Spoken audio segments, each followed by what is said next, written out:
Hello bachcho, let's read this given question. So the given question says that the capacity of a parallel plate condenser consisting of two plates each 10 centimeters square and are separated by a distance of 2 mm is take air as a medium between the plates and we are having four options and we need to select the correct option. तो देखिए बच्चों question में हमें क्या बोला गया है कि हमारे पास एक पैरेलल प्लेट कैपेसिटर है जिनके बीच का सेपरेशन डिस्टेंस क्या है 2 mm है और जो प्लेट्स है उनका एरिया क्या है 10 सेंटीमीटर स्क्वायर। तो हमें इन प्लेट्स की मतलब इस कैपेसिटर की कैपेसिटी फाइंड आउट करनी है। तो इस क्वेश्चन को सॉल्व करने के लिए हमारा की कंसेप्ट क्या रहेगा?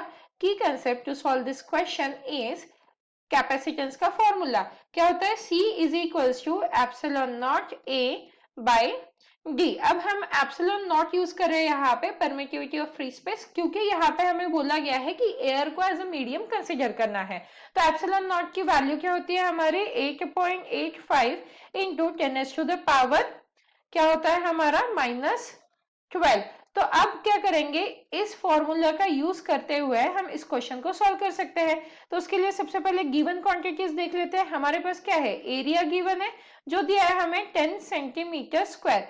अब इसको अगर हम मीटर स्क्वायर में कन्वर्ट कर दें तो क्या आ जाएगा? 10 इंटू 10 टू द पावर -4 मतलब ही आ जाएगा 10 to the power -3 metre square.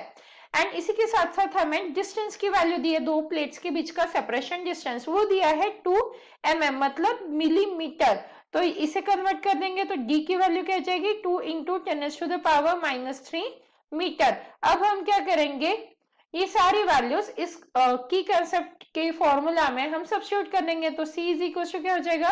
8.85 into 10 to the power -2 into area कितना है 10 to the power -3 divided by d की वैल्यू कितनी है? d की वैल्यू है 2 into 10 to the power -3।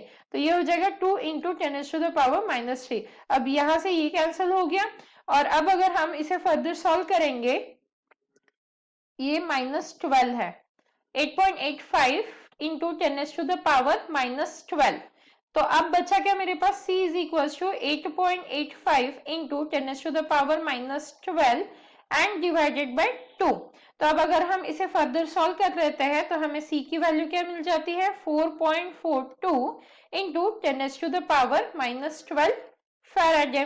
Faraday क्या है? कैपेसिटेंस का यूनिट है। तो अब अगर हम यहाँ से करेक्ट ऑप्शन सिलेक्ट करें तो हमारा कौन सा ऑप्शन मैच कर रहा है? हमारा बी ऑप्शन मैच कर रहा है। Hence the final answer for the given question is option B. Hope you understood it well. Best of luck.